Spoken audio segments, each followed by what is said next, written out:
Hello दोस्तों। नमस्कार, आप सबका स्वागत है। आशा करते हैं आप लोग स्वस्थ होंगे। तो जैसा कि पिछली क्लास में हमने प्रस्तावना पे चर्चा की थी और प्रस्तावना का परिचय जाना था। तो आज तो प्रस्तावना की दूसरी क्लास है, जैसा कि आप देख ही सकते हैं। दूसरी क्लास है और जिसमें हम लोग प्रस्तावना को अब थोड़ा डीपली समझेंगे। उसकी एक एक चीज़ को समझना आज से शुरू करेंगे। और आपके लिए एक दो चीज़ और है कि कोई भी बुक अगर आप उठा रहे हैं पढ़ने के लिए, उससे पहले आपको कुछ बेसिक क्लियर होना चाहिए। तो उसके लिए हमने 10 लेक्चर का एक प्लेलिस्ट अलग से बना के रखा हुआ है। आप वो जाके देखेंगे तो आपका सारा बेसिक्स क्लियर हो जाएगा। उसके बाद अगर आप कोई भी बुक पढ़ेंगे तो आपको समझने में बहुत आसानी होगी। और साथ ही अब दूसरा प्लेलिस्ट मैंने प्रस्तावना से लेक्चर 1 2 3 4 ऐसे करके आगे चलेगी। ये दूसरी प्लेलिस्ट शुरू हुई है अभी। तो हम लोग शुरू करते हैं आज जो हमारा प्रस्तावना है। और यहाँ पे तो आपको दिख ही जाएगा प्रस्तावना। अगर आप लोग के पास है तो निकाल लीजिए हिंदी में। तो हम लोग शुरू करते हैं प्रस्तावना को। अब देखिए, जैसे इंग्लिश वर्जन में प्रियम्बल है, जैसा कि पिछली क्लास में बतलाया था। जिन लोगों ने पिछली क्लास नहीं देखी है, बिल्कुल जा करके देखिए। बहुत ही इंफॉर्मेटिव है आपके लिए। तो इंग्लिश में है प्रियम्बल। प्रियम्बल तो है इंग्लिश में, हिंदी में उसके जगह प्रस्तावना क्यों नहीं है, उद्देशिका क्यों है। जिस बात पे हम पिछली क्लास में चर्चा किए थे, आज उसी को विस्तार में थोड़ा समझेंगे। हिंदी में उद्देशिका शब्द क्यों लिया गया। कई बार आप देखिए, कई जगह आपको हिंदी में भी प्रस्तावना लिखा हुआ दिखेगा। तो वो हम लोग के लिए समझने के लिए है कि आमतौर पर हम समझ पाए कि प्रियम्बल का वो प्रस्तावना या उद्देशिका शब्द का मतलब भी प्रियम्बल यानी प्रस्तावना ही। मगर हिंदी में उद्देशिका शब्द क्यों रखा गया, ये हम आज समझेंगे। अक्सर आम बोलचाल में हम लोग प्रियम्बल को ही प्रस्तावना कहते हैं, परंतु हिंदी में उद्देशिका। तो समझते हैं कि हमारे जो प्रियम्बल में उद्देशिका जो है शब्द क्यों है। तो इसका संबंध जुड़ता है कहाँ से, उद्देश्य प्रस्ताव यानी ऑब्जेक्टिव रिजोल्यूशन। जो हमारे पंडित जवाहरलाल नेहरू जी संविधान सभा में ऑब्जेक्टिव रिजोल्यूशन रखे थे, उसी को हम लोग क्या कहते हैं, उद्देश्य प्रस्ताव। तो वहीं से शब्द निकल कर आता है उद्देशिका। तो इसलिए हिंदी में हम लोग उद्देशिका शब्द रखते हैं। उद्देश्य माने गोल। हमारे जो संविधान बनाने का क्या गोल है, क्या उद्देश्य है। जैसे प्रस्तावना में देखिएगा, न्याय, समता, स्वतंत्रता, व्यक्ति की गरिमा, बंधुता, अखंडता, ये सब जो इतने बड़े बड़े आदर्श हैं, तो इसलिए वहाँ उद्देशिका शब्द ज्यादा अच्छा लग रहा था प्रस्तावना के बजाय। प्रस्तावना जैसे नॉर्मली सूट नहीं कर रहा था एक हिसाब से कहिए तो। और उद्देशिका शब्द ज्यादा अच्छा लग रहा था, और ये उद्देश्य प्रस्ताव से भी आया था, तो इसके लिए भी उद्देशिका शब्द रखा गया। तो चलिए इसको समझते हैं। देखिए, हुआ ये था कि 13 दिसंबर 1946 को संविधान सभा में पंडित जी जो है जवाहरलाल नेहरू, वो ऑब्जेक्टिव रिजोल्यूशन रखते हैं। क्या रखते हैं,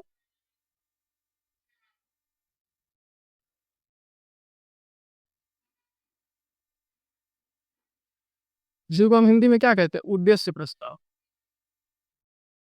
उद्देश्य प्रस्ताव। और ये कब लाए थे उन्होंने, 13 दिसंबर 1946। 13 दिसंबर को संविधान सभा में 1946 को उन्होंने उद्देश्य प्रस्ताव रखा कि हमारे संविधान का बनाने का आदर्श क्या होगा, ढांचा क्या होगा। लक्ष्य क्या होगा, यानी ऑब्जेक्टिव क्या होगा। तो इसलिए उद्देश्य प्रस्ताव को ही हम ऑब्जेक्टिव रिजोल्यूशन कहते हैं, और वहीं से शब्द निकल के आया उद्देशिका। और दूसरी चीज और देखिए, संविधान सभा की जो है बैठक, पहली बैठक हुई थी 9 दिसंबर 1946। ये हो गया पहली बैठक। देखिए सेकंड, दूसरी बैठक हुई थी आपको 11 दिसंबर 1946। और थर्ड यानी तीसरी बैठक हुई थी 13 दिसंबर 1946, 1946। तो यहाँ से यही पंडित जवाहरलाल नेहरू जी जो है, वो उन्होंने क्या किया था, ऑब्जेक्टिव रिजोल्यूशन उद्देश्य प्रस्ताव संविधान सभा के सामने रखा था। उसके बाद क्या हुआ कि उस पर बहुत समय तक चर्चा हुई, और फिर 22 जनवरी 1947 इसमें कुछ थोड़े बहुत बदलाव करके इस उद्देश्य प्रस्ताव को स्वीकार कर लिया गया संविधान सभा द्वारा। कब रखा था उन्होंने? 13 दिसंबर 1946 को, और 22 जनवरी 1947 को उद्देश्य प्रस्ताव स्वीकार कर लिया गया। और आगे चलकर जो है इसी को हमारे संविधान में प्रियम्बल कहा गया। उद्देश्य प्रस्ताव ही प्रियम्बल हुआ एक तरीके से, और हिंदी में इसे उद्देशिका नाम दिया गया। तो ये चीजें हुई थी। तो और आगे समझते हैं। अब समझ में आया कि उद्देशिका नाम कहाँ से आया, और इन्होंने जो ऑब्जेक्टिव रिजोल्यूशन रखा था, इसके सम्मान के लिए भी उद्देशिका शब्द चुना गया, जो कि क्या करता है, उद्देश्य प्रस्ताव का सीधे सीधे सम्मान करता है। आप लोग नोट करना हो तो कर लीजिएगा, बाकी हम लोग आगे समझते हैं।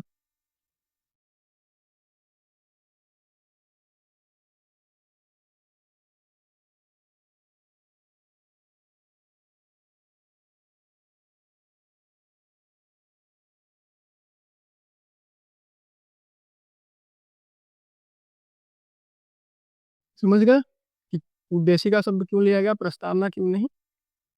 क्योंकि प्रस्तावना बताता है सीधे भूमिका, इंट्रोडक्शन, तो इसलिए शब्द ज्यादा साधारण लग रहा था। तो इसलिए क्या किया गया, उद्देशिका शब्द इसलिए चुना गया कि हमारे संविधान बनाने का उद्देश्य क्या है, नियत क्या है।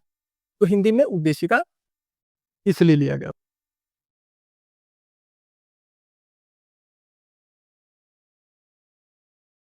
और नेहरू, ये जो उद्देशिका शब्द है, नेहरू जी के उद्देश्य प्रस्ताव का भी सीधे सीधे सम्मान करता है। तो ये भी एक कारण है। जैसे देखिए, एक है तो और याद कर लीजिएगा, उद्देशिका, तो उद्देश्य अगर पूछे, प्रस्तावना किसकी देन है, तो हम लोग क्या कहेंगे?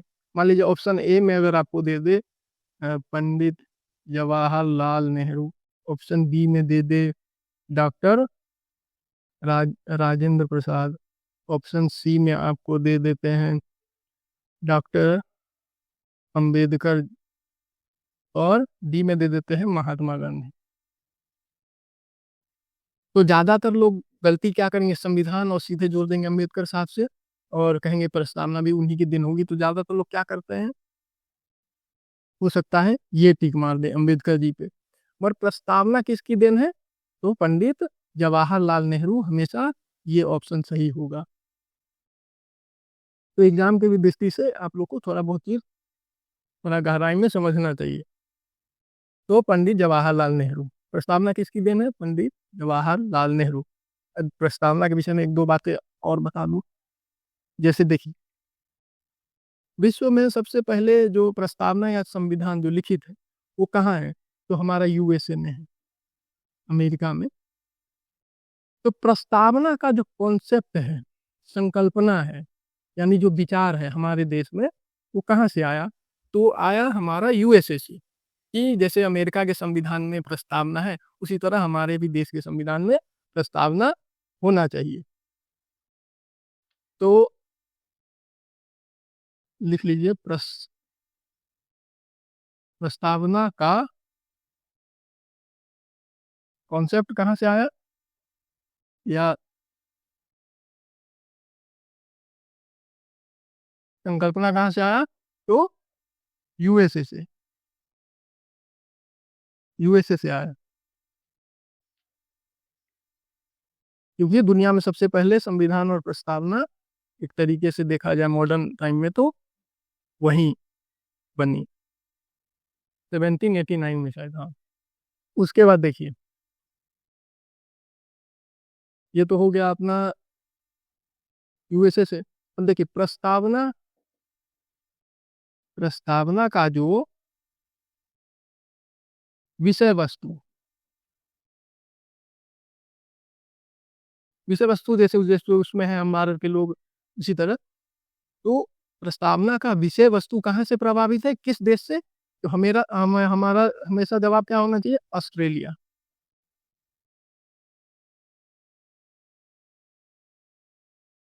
ऑस्ट्रेलिया से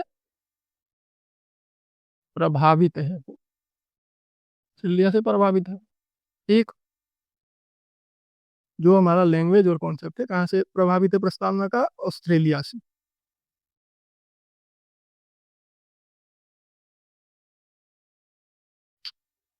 समझे, तो ये भी आप देख लीजिए, नोट करना कर लीजिए, मैं साफ करके फिर आगे समझाता हूँ। देखते देखते एक क्वेश्चन भी हम लोगों ने कर लिया। अब जैसे पिछली क्लास में हमने आपको समझाया था कि प्रस्तावना के एक एक वर्ड को देखा था, कि जैसा कि शासन शक्ति का स्रोत क्या है, तुम देखे थे हम भारत के लोग यानी जनता, शासन शक्ति का स्वरूप क्या है, प्रस्तावना में आदर्श क्या क्या है, जैसे न्याय, समानता, स्वतंत्रता, ये सब चीज़। तो उसी तरह हम प्रस्तावना में क्या है फिर से दोबारा आपको बांट के समझा देते हैं। पिछली क्लास जरूर आप जा करके देखिए। उसके बाद हम लोग एक एक चीज को समझेंगे, जैसे संपूर्ण प्रभुत्व संपन्न, समाजवादी, पंथनिरपेक्ष, एक एक वर्ड को लेकर के व्यवहारिक तरीके से समझेंगे। ठीक है,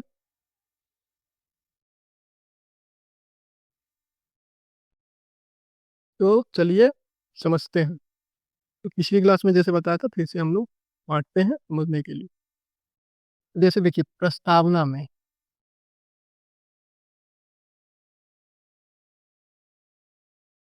तो जिसको हम हिंदी में उद्देशिका कहते हैं, प्रस्तावना में अगर हम बात करें,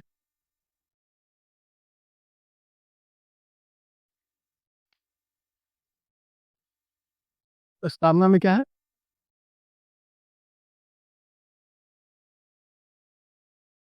शासन,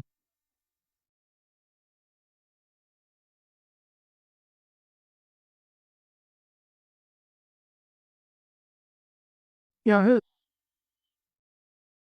स्रोत क्या है, जनता है। शासन शक्ति का स्रोत क्या है, जनता, सॉरी, स्रोत क्या है, जनता। तो यानी हमारे संविधान का जो प्रस्तावना है वो कहाँ से शुरू होता है, हम भारत के लोग, यानी शासन शक्ति का स्रोत क्या है, जनता, यानी हम भारत के लोग, हम भारत के लोग, यानी शासन शक्ति का स्रोत क्या है, जनता। अब इसी से आपके दिमाग में एक बात आना चाहिए, यानी हमारे भारत में क्या है, लोक प्रभुता है। तो आपके दिमाग में आएगा कि लोक प्रभुता क्या है, तो उसको भी समझेंगे। शासन शक्ति का स्रोत क्या है, जनता। उससे पहले एक चीज हम और क्लियर कर दें, उसके बाद हम लोग क्या पे आएंगे, शासन शक्ति का स्वरूप। पिछली क्लास में ये बदला था। उसके बाद फिर हम लोग क्या समझेंगे, शासन शासन शक्ति का उद्देश्य। पिछली क्लास में हमने उस उद्देश्य को आदर्श में रख दिया था, तो आप उद्देश्य में भी रख सकते हैं। तो हम लोगों ने ऐसे तीन पार्ट में प्रस्तावना को बांटेंगे। और शासन शक्ति का उद्देश्य में क्या-क्या है वो एक-एक करके समझेंगे। शासन शक्ति का स्वरूप में क्या है, शासन शक्ति स्वरूप में जैसे संपूर्ण प्रभुत्व, संपन्न समाजवादी, पंथ निरपेक्ष, ये सब चीज़ और न्याय, स्वतंत्रता, समानता इसमें आ जाता है। और शासन शक्ति का स्रोत तो जनता है ही, इसमें जैसे हम भारत के लोग आ गए, तो ऐसे हम लोग समझेंगे, ठीक है? तो अभी हम लोग क्या समझ रहे हैं? शासन शक्ति का स्रोत। शासन शक्ति का स्रोत जनता है, यानी भारत में जनता ही मालिक है, यानी लोक प्रभुता है। अब लोक प्रभुता क्या है? चलिए इसको भी समझते हैं। लोक माने क्या? लोग। प्रभुता माने समझ लिए जिसके पास शक्ति हो, यानी जो मालिक हो, यानी मालिक कौन है? जनता। यानी शासन शक्ति का स्रोत इसलिए क्या है? जनता। अच्छा मान लीजिए जनता ही नहीं होगी तो हम किस पे शासन करेंगे? ये संविधान किसके लिए है? संविधान में फंडामेंटल राइट किसके लिए है? वोटिंग का अधिकार किसके पास है? ऐसे बहुत सारे चीज जो हम लोगों के लिए ही है। अब संविधान जैसे बना तो हम भारत के लोग पहले आता है, बाद में क्या आता है? अंगीकृत, अधिनियमित, आत्मार्पित, यानी किसको समर्पित करते हैं? यानी हम भारत के लोग यानी जनता को समर्पित करते हैं ये संविधान। तो इसी तरह शासन शक्ति का स्रोत क्या है? जनता। तो यानी क्या है?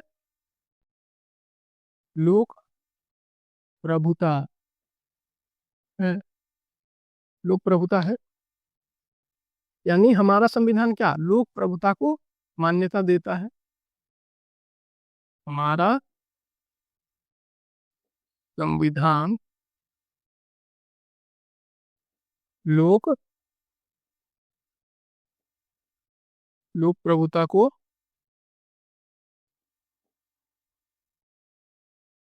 मान्यता देता है। अब आपके दिमाग में आया कैसे लोक प्रभुता को मान्यता देता है? यहाँ एक ही चीज समझिए, लोक माने लोक यानी जनता, और प्रभुता का मतलब समझ लेते हैं। चलिए इसको मैं साफ करता हूँ। देखिए, और प्रभुता माने, प्रभुता का मतलब क्या? स्वामी, यानी समझ लीजिए मालिक, यानी जनता मालिक है। समझे? तो इस तरीके से इस देश में सर्वोच्च शक्ति या मालिकाना हक किसका है? जनता का। इसलिए लोक प्रभुता है। अब समझ में आया लोक प्रभुता और कैसे है? मान लीजिए इस देश में क्या किसी नेता का है शासन है या कुछ भी है, तो इसका मतलब नेता ही सब कुछ तो नहीं है, या किसी पार्टी या कोई राजा, उसका तो कोई मालिकाना हक तो नहीं है ना। तो सारा जो ये अपना मालिकाना हक किसके पास है? जनता के पास। अगर नहीं होता तो हर 5 साल में जो हम अपना नेता चुनते हैं, तो कैसे चुनते हैं अगर लोक प्रभुता नहीं होता या लोकतंत्र नहीं होता? लोकतंत्र है मतलब लोक प्रभुता है। तो ऐसे करके समझिएगा तो अच्छा से आपको चीज क्लियर होगा। शासन शक्ति का स्रोत क्या है? जनता। कोई नेता, कोई पार्टी या कोई राजा नहीं, जनता। जनता ही मालिक है। अब लोक प्रभुता कैसे है? तो फंडामेंटल राइट हमें मिलता है। और मान लीजिए कोई शासक या कोई मंत्री अगर हमारे फंडामेंटल राइट का हनन करता है, यदि किसी भी प्रकार से हनन होता है, तो हम सीधे सुप्रीम कोर्ट या हाई कोर्ट जा सकते हैं। हाँ, एक चीज़ और, सुप्रीम कोर्ट किस तरह जा सकते हैं, हाई कोर्ट किस तरह, कुछ बेसिक चीज़ हमने बेसिक्स लेक्चर में करवाए हैं, आप जाके जरूर देखिएगा। तो जैसे जैसे क्लास आगे बढ़ेगी तो देखिए यहाँ पे जरूरी पड़ा तो बेसिक्स क्लियर रहेगा तो अब भी समझना आसान होगा। तो 10 वीडियो का जो लेक्चर है आप जरूर देखिएगा। तो हम लोग सुप्रीम कोर्ट या हाई कोर्ट जा सकते हैं। ये अधिकार कौन देता है? संविधान देता है। कानून या संविधान से बड़ा इस देश में कोई नेता, कोई जनता, कोई मंत्री या राष्ट्रपति, प्रधानमंत्री नहीं है। ये संविधान हम लोग के लिए दे, और कोई भी कानून बनेगा संसद वगैरह में संविधान के दायरे में रहकर। तो मौलिक अधिकार है तो भी समझिए लोक प्रभुता है। विचार और अभिव्यक्ति की स्वतंत्रता है, समझिए लोक प्रभुता है। हमको हर 5 वर्ष में नेता चुनने का अधिकार है तो समझिए लोक प्रभुता है।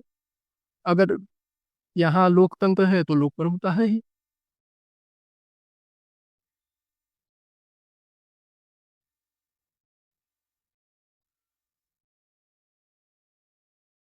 तो इस तरीके से तो प्रस्तावना की शुरुआत कहाँ से होती है? हम भारत के लोग। उसके बाद क्या होता है? समाप्त कहाँ होती है? अंगीकृत, अधिनियमित, आत्मार्पित करते हैं। जिससे ये समझ में आता है कि शासन शक्ति का स्रोत क्या है? जनता है।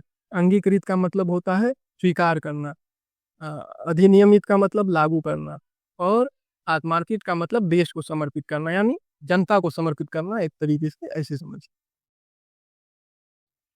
और कोई भी अगर शासक है, नेता है, तो क्या हम लोग का सेवक है, वो कोई मालिक नहीं है। और संसद से ऊपर है जनता, क्योंकि संसद भी किस लिए? हम लोग के लिए। समझे? तो ऐसे समझिए। अब उसके बाद हम लोग अगला पॉइंट समझेंगे। अच्छा, एक चीज और, ऐसे मान लीजिए भारत में लोक प्रभुता आपसे पूछे कहाँ कहाँ दिखती है, जैसे व्यस्क मताधिकार, सार्वभौमिक व्यस्क मताधिकार। हर आदमी अमीर हो या गरीब हो या कोई प्रधानमंत्री हो या कोई बहुत बड़ा बिजनेसमैन, सबके वोट का जो महत्व है वो उतना ही होगा जितना कि प्रधानमंत्री के वोट का। उसी तरह हर 5 वर्ष में चुनाव, जैसे हमारा मौलिक अधिकार, उसके उल्लंघन होने पर हम लोग सुप्रीम कोर्ट या हाई कोर्ट सीधे जा सकते हैं। और भारत में लोकतंत्र को अपनाया गया, ये भी एक लोक प्रभुता के बिना क्या है? संभव नहीं है। तो इसलिए हम कह सकते हैं कि हमारे भारत में लोक प्रभुता है, यानी हम भारत के लोग, यानी शासन शक्ति का स्रोत क्या है? जनता है। चलिए ठीक है, तो आगे समझते हैं। अब आगे क्या हम लोग समझेंगे? शासन शक्ति का स्वरूप।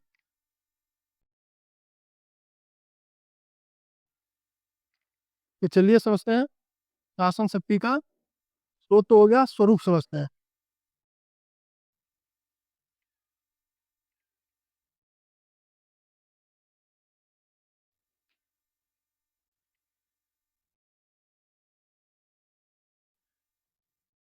शासन शक्ति का स्वरूप, इसमें क्या क्या आते हैं पहले वो लिख लीजिए। स्रोत में तो हम भारत के लोग, यानी भारत की जनता। स्वरूप में देखिए, स्वरूप में आपका आएगा संपूर्ण प्रभुत्व संपन्न। संपूर्ण प्रभुत्व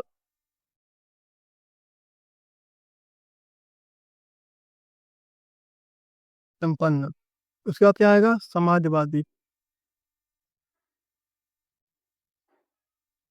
उसके बाद क्या आएगा? पंथ निरपेक्ष।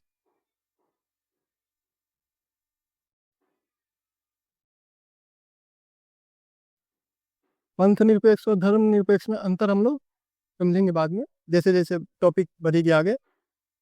और प्रस्तावना में संशोधन, 42वां संविधान संशोधन में कौन कौन सा शब्द जुड़ा? तो समाजवादी, पंथ निरपेक्ष और अखंडता। तो इसको भी समझेंगे, किस संशोधन में क्या हुआ, सब क्लास के साथ बढ़ते चलेंगे। उसके बाद है लोकतंत्रात्मक। लोकतंत्रात्मक। उसके बाद क्या है आपका? गणराज्य, रिपब्लिक। तो शासन शक्ति के स्वरूप में ये 5 चीज आते हैं। अभी हम लोग किसको समझेंगे? इसको। फिर उसके बाद जैसे क्लास आगे बढ़ती रहेगी, इसको, फिर इसको, फिर इसको। तो प्रेमबल पर लंबी क्लास चलती है और कई क्लास लग जाते हैं। तो अभी हम लोग समझते हैं शासन शक्ति के स्वरूप में पॉइंट 1 जो है, संपूर्ण प्रभुत्व संपन्न।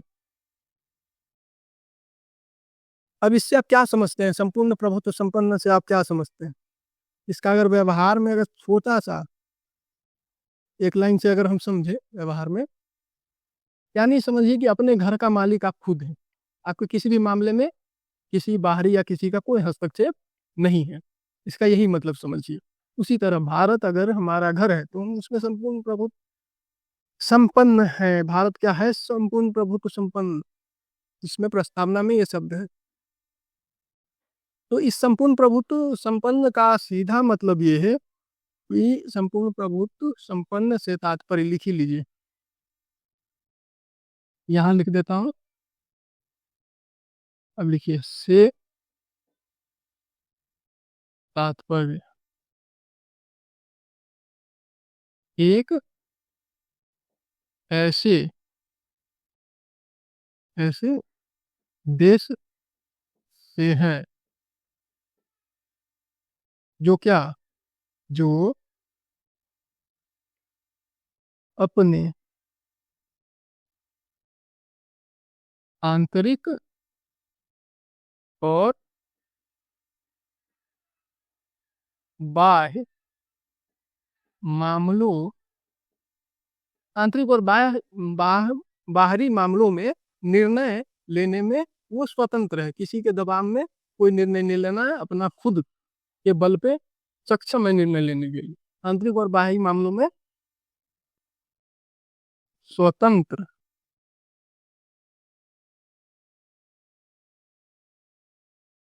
स्वतंत्र निर्णय निर्णय लेने में, निर्णय लेने में सक्षम है, या फिर निर्णय लेने में स्वतंत्र है, या निर्णय लेने की शक्ति रखता है। तो संपूर्ण प्रभुत्व संपन्न से मतलब समझिए, संपूर्ण प्रभुत्व संपन्न से तात्पर्य एक ऐसे देश से है जो अपने आंतरिक और बाह्य मामलों में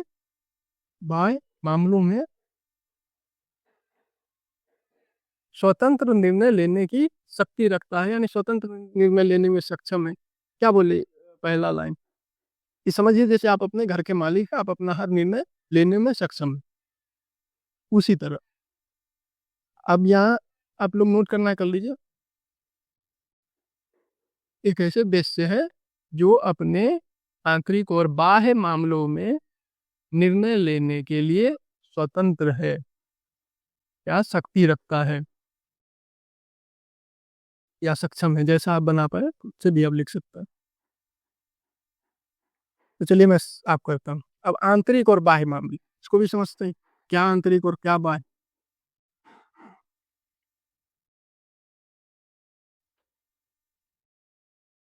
अब मैं इधर भी लिखता हूँ, प्रस्तावना को हटा देता हूँ यहाँ से, क्योंकि जगह इसलिए छोड़ा था कि आपको प्रस्तावना डिस्प्ले हो। अब इधर भी लिख सकते हैं, ठीक है। जैसे आंतरिक मामले में समझिए, आंतरिक मामले में समझ लीजिए जैसे आपका राजनीतिक राजनीतिक नीति हो गया कोई, समझे, या हो गया आर्थिक नीति, या हो गया आपका हम्म, सामाजिक सामाजिक नीति। ये आंतरिक मामले में हो गया। और बाहरी मामले में जैसे हो गया विदेश नीति, समझे, विदेश नीति। तो ऐसे अब आगे हम लोग समझते हैं कुछ व्यवहारिक उदाहरण से के साथ, समझेंगे ना कि संपूर्ण प्रभुत्व संपन्न पूरे तरीके से है, या 100% है, 80% है, या नहीं है। तो इसको भी समझना पड़ेगा। अब जैसे आंतरिक मामले में कि हमारे देश में टैक्स का दर क्या होगा, जैसे समझ लीजिए टैक्स टैक्स का दर, या उसी को जीएसटी का दर, इस पे निर्णय लेना तो हमारा आंतरिक मामला है। इसलिए हम थोड़ी ना अमेरिका या रसिया का दबाव महसूस करेंगे कि नहीं तुम बढ़ा नहीं सकते या घटा नहीं सकते। ये हमारे अपने देश का मामला है, हम आपस में अपने आप ही देखते हैं। हम संपूर्ण प्रभुत्व संपन्न देश है। टैक्स का जैसे हो गया, क्या कानून बनना है, क्या कोई नया राज्य गठित करना है, नया राज्य बनाना है, या फिर हमारा ट्रैफिक नियम क्या होगा, क्या हम अपने देश में क्या फेर बदल करेंगे, कुछ भी। तो ये सब हमारा आंतरिक मामला है। तो यहाँ तक तो कोई दिक्कत नहीं है, दिक्कत बाद में है, देखते हैं। ये चलिए आंतरिक मामला हो गया। बाहरी मामला विदेश नीति में समझिए कि भारत अमेरिका अमेरिका से तेल खरीदेगा या हथियार खरीदेगा, दोनों ही खरीदेगा, या कुछ नहीं खरीदेगा, या रसिया से तेल अमेरिका से हथियार खरीदेगा, या अमेरिका से तेल रसिया से हथियार खरीदेगा, या दोनों में से कहीं से कुछ नहीं खरीदेगा, कहीं और से खरीदेगा। तो ये सारा मामला को निर्णय को लेने में भारत स्वतंत्र है। उस ये नहीं कि अमेरिका के दबाव में आकर के अपने निर्णय को बदल देंगे। तो यहाँ तक विदेश नीति भी ठीक है। जैसे अभी ऑयल पे एक बार देखे होइएगा कि अमेरिका और रसिया वगैरह की कहाँ से ऑयल लेना है नहीं लेना है, इस पे बहुत विवाद हो रहा था। उसके बाद कुछ चीज है जिसमें आप संपूर्ण प्रभुत्व संपन्न है, तो आप मनमानी थोड़ी ना करिएगा कि भारत कहे कि हम संपूर्ण प्रभुत्व संपन्न देश हैं और हम अपने सारे पेड़ को काट डालेंगे क्योंकि हम संपूर्ण प्रभुत्व संपन्न है। तो यहाँ पे तो पर्यावरण क्या है, ये तो ग्लोबल वैश्विक चीज है पर्यावरण। तो सबके लिए पर्यावरण जरूरी है, स्वस्थ वातावरण जरूरी है। अगर सारा पेड़ अगर भारत काट दे और ये दलील देते हुए कि हम संपूर्ण प्रभुत्व संपन्न है, तो CO2 की मात्रा बढ़ेगी, ग्लोबल वार्मिंग होगा। तो इसमें सारे देश उठ खड़े होंगे भारत के खिलाफ, यानी नहीं भैया तुम गलत कर रहे हो, संपूर्ण प्रभुत्व पहले रखो साइड में। तो ऐसा तो कहा जाए एक तरीके से तो 90 से 95% मामला में कि हाँ हम संपूर्ण प्रभुत्व संपन्न है, 5 से 10% मामला में हम संपूर्ण प्रभुत्व संपन्न नहीं है। ऐसा इसलिए भी है कि हम अकेला धरती पे कोई देश पूरी ना है जो संपूर्ण प्रभुत्व संपन्न है। अगर ऐसे सब मनमानी करने लगे तो एक भी पेड़ पौधा ना बचे, कोई चीज ठीक से ना हो, कोई जवाबदेही न ले पर्यावरण के प्रति। तो इस तरीके से तो देखा जाए तो हम संपूर्ण प्रभुत्व संपन्न है। और कुछ मामले में भाई जो वैश्विक मुद्दा है उस पर भी हम संपूर्ण प्रभुत्व संपन्न बनेंगे या पूरे विश्व को देखते हुए चलेंगे कि क्या जरूरी है।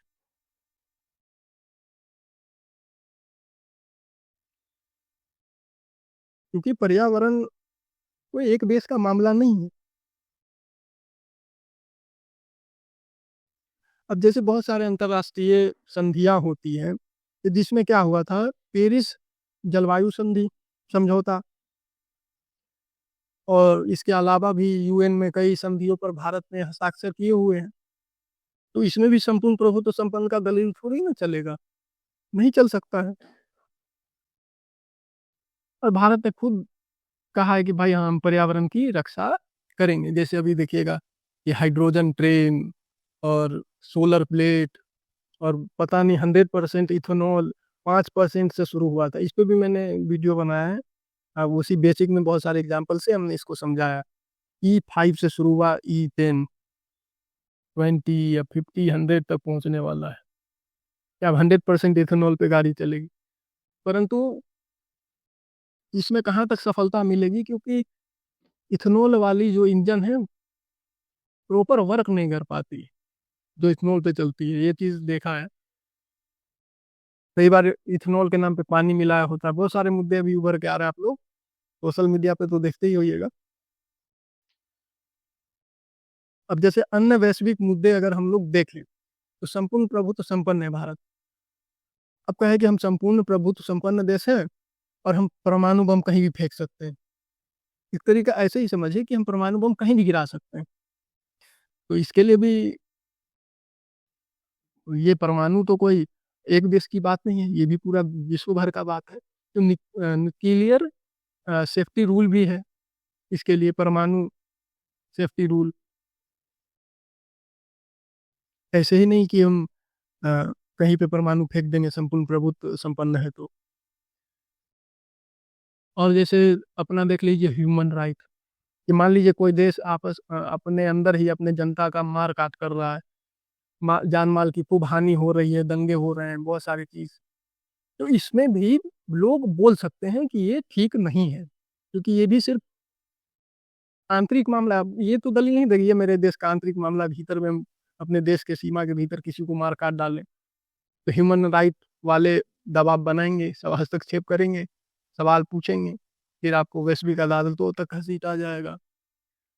तो ऐसे ही बहुत सारे मामले हैं। तो जैसे इसी से एक मामला है, जैसे मोदी जी का 2002 गोधरा कांड, जो ट्रेन वगैरह जली और फिर वो एक नेता के रूप में थोड़े इस बहुत सारे मामले में असफल रहे। तो अमेरिका भी संपूर्ण प्रभुत्व संपन्न है, तो संपूर्ण प्रभुत्व संपन्न होने के नाते वो भी कहा कि भाई अब एक इस मामले में असफल रहे, हम आपको वीजा नहीं देंगे। तो देखिए कई वर्षों तक उनको वीजा नहीं मिला अमेरिका का, तो वो खैर प्रधानमंत्री बन गए।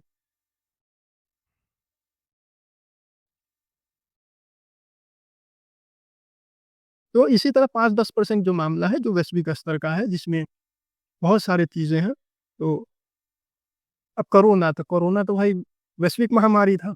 उसमें थोड़ी ना संपूर्ण प्रभुत्व संपन्न करते फिरे यूँ, और भारत ने बहुत अच्छी भूमिका निभाई, बहुत सारे देशों की मदद की। हुँ। तो हमने मानव अधिकार पे थोड़ा-सा समझा, थोड़ा-सा संधि, पर्यावरण, परमाणु हथियार, विदेशी संबंध, बहुत सारे एग्ज़ाम्पल इसीलिए इतना दे रहा हूँ कि आपको संपूर्ण प्रभुत्व संपन्न का मतलब समझ में आए कि किस हद तक व्यवहार में हम लोग संपूर्ण प्रभुत्व संपन्न हैं, या फिर हैं भी कि नहीं हैं। तो ये चीज़ आपको क्लियर हो जाएगा।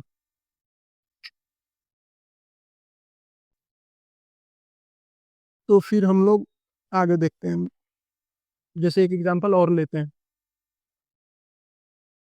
मान लीजिए हमारा WTO है, विश्व व्यापार संगठन, है ना? World Trade Organization. इसी तरह एक संस्था है, जैसे मान लीजिए IMF, फिर है आपका वर्ल्ड बैंक, अंतर्राष्ट्रीय मुद्रा कोष इसको बोलते हैं, इसको बोलते हैं विश्व बैंक। अब इसी तरह आतंकवाद, जैसे हम लोग आज आतंकवाद से एग्जाम्पल समझते हैं। अब मान लीजिए कोई देश है जो आतंकवादी को फंडिंग करता है, तो आप तो समझ गए होंगे कि कौन सा महान देश है जो फंडिंग में लगा रहता है। तो उसको उसको कौन सा संस्था जो है ब्लैक या ग्रे लिस्ट में डाल देता है, वो संस्था है अपना FATE, financial action task force. अगर कोई देश आतंकवादी को फंडिंग करता है, तो उसके लिए ये वैश्विक रूप पे ये संगठन है। इसका काम क्या है? अगर कोई फंडिंग कर रहा है पता चला, तो उसको वो ब्लैक या ग्रे लिस्ट कर देगा। उसके बाद उसपे बहुत सारी पाबंदियाँ लग जाएँगी। अब लोन वोन मिलना वगैरह उसको बंद हो जाएगा, बहुत सारी चीज़ें होंगी। अब जैसे पाकिस्तान का लेते हैं, तो पाकिस्तान को देखिएगा कि 3 बार ग्रे लिस्ट में FATE उसको डाला। एक बार डाला 2008 में, फिर उसके बाद 2012 से 15, फिर उसके बाद तीसरा बार जो है 2015 से 22, नहीं 18 से 22। तो पाकिस्तान को 3 बार ग्रे लिस्ट में डाला गया। एक बार आपका 2008, एक बार फिर 2012 से 15, एक बार 2018 से 22। लंबे-लंबे समय तक ये ग्रे लिस्ट में रहा है पाकिस्तान। वर्ल्ड बैंक आपको क्या करता है? वो बड़े प्रोजेक्ट के लिए फाइनेंस करता है, मुद्रा देता है, धन देता है, जैसे हाईवे, बांध वगैरह-वगैरह, ये विकास के लिए। अब IMF, अंतर्राष्ट्रीय मुद्रा कोष, जैसे आपातकाल में सहायता भारत ने ली 1991 में, तो IMF के बहुत सारे नियम और शर्तों को मानना पड़ा। वहाँ आप ये नहीं कह सकते हम संपूर्ण प्रभुत्व संपन्न हैं। आपको उनका रूल मानना पड़ेगा। आप ये नहीं कह सकते कि भाई हम हर कुछ में निर्णय लेने में स्वतंत्र हैं। तो तो भारत को 1991 में आर्थिक रूप से बहुत सारी नीति को बदलना पड़ा। फिर उसके बाद LPG रिफॉर्म हुआ, लिबरलाइजेशन, प्राइवेटाइजेशन एंड ग्लोबलाइजेशन। तो वो आना पड़ा, अर्थव्यवस्था को खोलना पड़ा भारत को। तो आपको नियम नीति मानना पड़ेगा। तो सीधा बात इसी समझिए, हर जगह संपूर्ण प्रभुत्व संपन्न करके आप नहीं अपने आप को बचा सकते हैं या कुछ भी कर सकते हैं। तो संपूर्ण प्रभुत्व संपन्न है।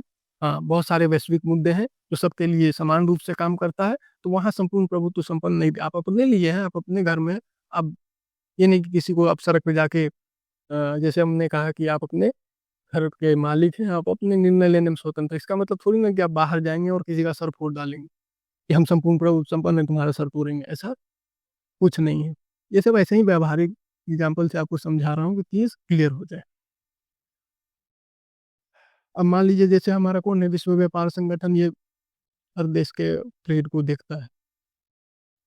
अब मान लीजिए कि भारत क्या करे कि विदेश से आने वाला सामान पे 500% टैक्स लगा दे, ऐसे ही समझिए एग्जाम्पल से, और खुद अपने सामान पे कोई टैक्स ना लगाए, बहुत कम करे, तो वो तो WTO के नज़र में आएगा, फिर उसको WTO के अदालत में भी खींचा जाएगा। तो ये चीज़ नहीं कर सकता, नज़र कौन रखता है, WTO, और जुर्माना भी लगाया जा सकता है सामने वाले देश को कुछ भी कार्रवाई करने के लिए, एक्शन लेने के लिए। WTO स्वतंत्र भी कर सकता है, अगर ये ऐसा कर रहा है तो तुम भी ये करो। अब जैसे किसी देश से, मान लीजिए चाइना से हमारा व्यापार चल रहा है, तो चाइना के व्यापार को आप ऐसे ही नहीं कि हम संपूर्ण प्रभुत्व संपन्न हैं, हम तुम्हारे साथ व्यापार करना नहीं चाहते हैं, या फिर हम खूब टैक्स लगाएंगे, या फिर कुछ भी चीज़ ऐसे करके हम उनके व्यापार को नहीं रोक सकते। आपको एक ठोस कारण चाहिए किसी भी देश के साथ व्यापार रोकने के लिए। अब कोई प्रोडक्ट आ रहा है, वो प्रोडक्ट आपके जनता के लिए या स्वास्थ्य के हिसाब से हो, किसी भी हिसाब से हो, या कोई ऐप है या मोबाइल है कि ये मोबाइल हमारे देश में जासूसी या ऐप, ये सॉफ्टवेयर ठीक नहीं है, या ये प्रोडक्ट ठीक नहीं है, ठोस कारण दीजिएगा, तब जा करके उस पे एक्शन लिया जाएगा। ऐसे नहीं कि आप बोले कि हम संपूर्ण प्रभुत्व संपन्न हैं, हमको नहीं करना है, तो ऐसे काम नहीं चलता है।